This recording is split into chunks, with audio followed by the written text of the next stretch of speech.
friends, it's Quinn. Welcome to my vlog. So today we are going to be making friendship bracelets out of embroidery thread.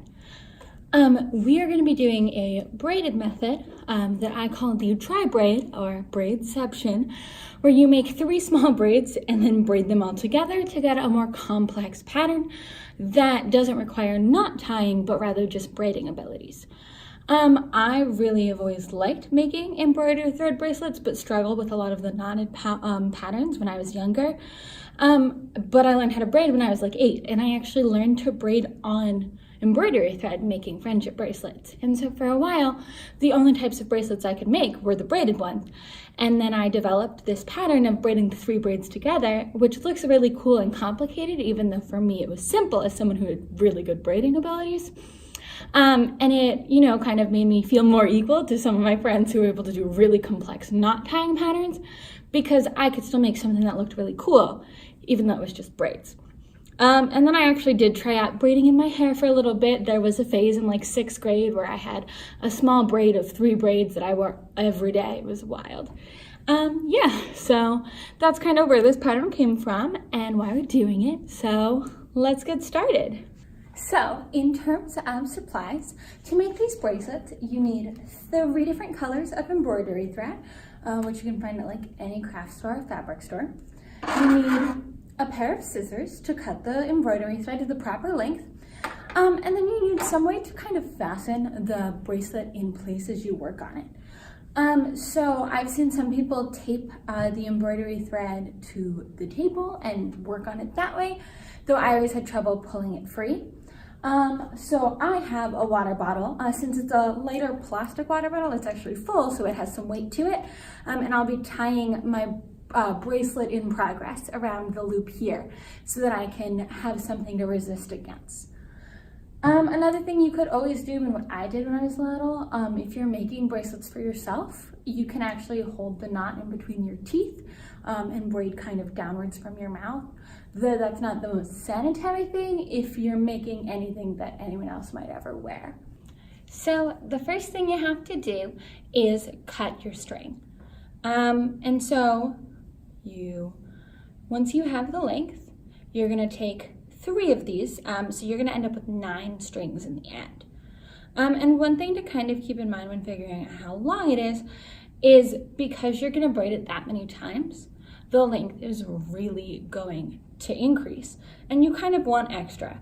So even though this is how much I'd need for it to be like loose on my wrist and give me enough freedom for a knot if it was tied normal, I want way longer than that. So I'm actually gonna have each one be like the full length of my arm, because it is always better to have more to work with than less to work with.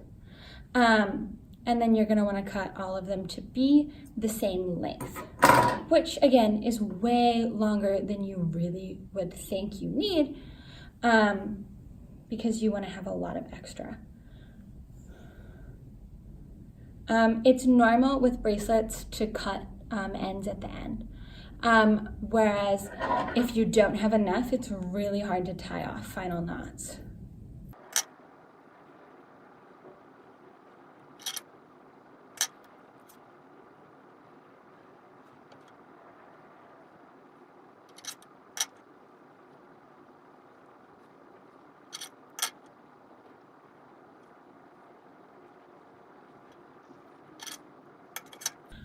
So as you saw, for the last 2, I had some trouble getting my embroidery thread to pull evenly, and that is because I decided to take the easy way out and pull the loose end as opposed to the one that is actually folded over.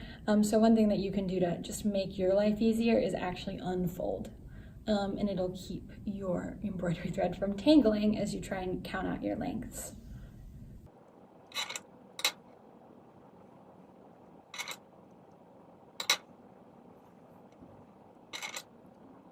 All right, and so now I have 9 separate strands, right? I have 3 green, 3 blue, and 3 pink. So the first thing to do is to actually attach your collection of embroidery thread to your water bottle. And so to do that, you're gonna actually make 2 knots. So one of them is gonna be the knot that's the end of your bracelet, And then the second one is going to be attaching your bracelet in progress to the water bottle. Make sure you don't want to lose too much, but you want to have enough length that you can attach so that your knot is the start of your bracelet. Unfortunately, this extra length at the top, this loop, is going to have to just be cut off in the end.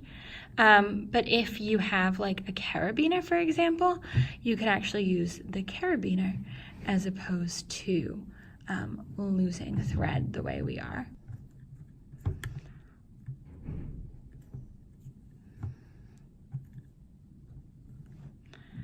There we go. Now we're going to separate all of this yarn into 3 separate groups to braid. So we have the pink, the blue, and the green, and we want 3 variations.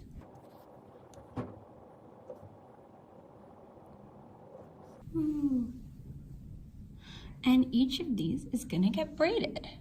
So if you've never braided anything before, the first thing you want to do is try and isolate your 3 strands as much as possible, just so they don't get in your way. And then you're going to take your 3 and you're just going to braid them. It's literally, that's what it is. So you're going to take one of the outer strands, have it go over the middle, and then you just replace it. So the outer, you just alternate which of the outside strands gets to go in the middle. And as you notice, I already got like slightly tangled up in my extra thread. So I'm going to stick it underneath the bottom of my water bottle to keep it out of my way so that I really can just braid. And you just keep alternating which is the outermost strand. And it is, of course, going to be harder when you're working with really tiny, like embroidery threads, to do a tight, tiny braid. Afterwards, when you're braiding all of your things together, it gets easier. And then it also, you have to watch what your ends do, because they'll get tangled up too if you don't periodically pull everything straight. But for the most part, make sure you're pulling tight so your braid doesn't bunch up. And it's just continuing to replace the outermost strand on the inside. And if you have never braided before, I highly recommend skipping to watch when I braid the 3 braids together, and watching that portion of the braiding instructions, because it's going to be easier to follow when you don't have as tight of a weave on as tiny of a scale.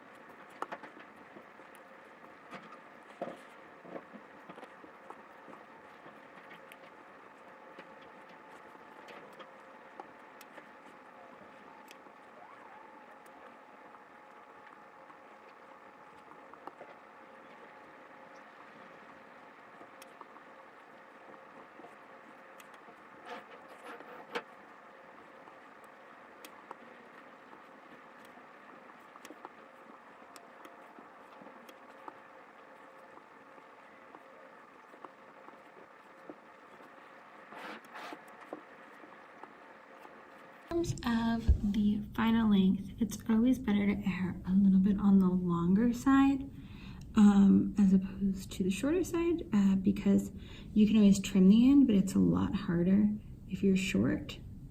That being said, depending on your knot abilities, if you just leave a looser knot tying it off that you can tighten later, you can always undo it. So I'm not tying that all the way tight. I'm leaving an intentionally loose knot so that if I find that my braid is too short, I can fix it when I go to the next step. And now I just have to repeat that same process with the other 2 sets of 3 embroidery threads. Okay, so now that all 3 braids are done, I just have to braid the 3 together. So, as I mentioned earlier, to braid, you have 3 strands, and you just swap which of the outer strands is on the inside. So I'm going outside to inside, outside to inside, outside to inside, outside to inside, and you just keep repeating until you're done. And I know it's like, it's hard to realize how simple it is, because I think it's one of those things you just either get or you don't, where I struggled so much. I tried to start learning how to braid when I was like 6, and I ended up being like 11 maybe. And I remember when I was at like, I was looking at all my peers and they were like, oh, we can braid, and like they were doing their own hair, they were making their own bracelets, and I couldn't yet. And then when I did learn how, I was ecstatic. But it wasn't like I did anything to make myself learn how. It wasn't like I did anything extra. It just one day clicked. And that's kind of really all there is to it, is you just keep trying to get the motions, and then one day your brain will understand what your hands need to do to braid. And then after that, it's super easy.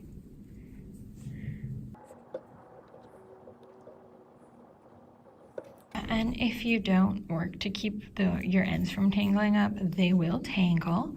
It's super fun. As you can see, I should have caught that earlier because now it's really hard to do anything about. So I'm gonna just try and braid through because I need a knot at the end anyways.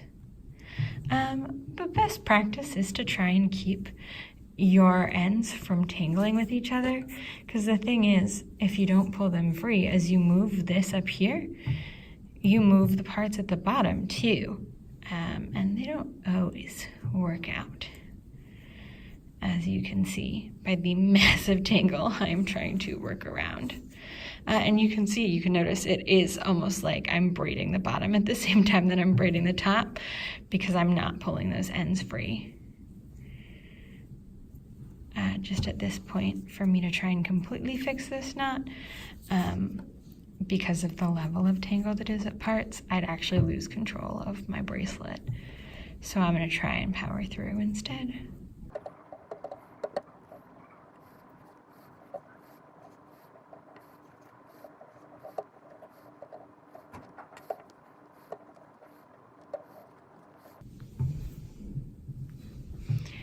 Anyway, and we're almost at the point where this will actually just naturally wrap around my wrist. So we're gonna just go a little bit longer and then tie it off.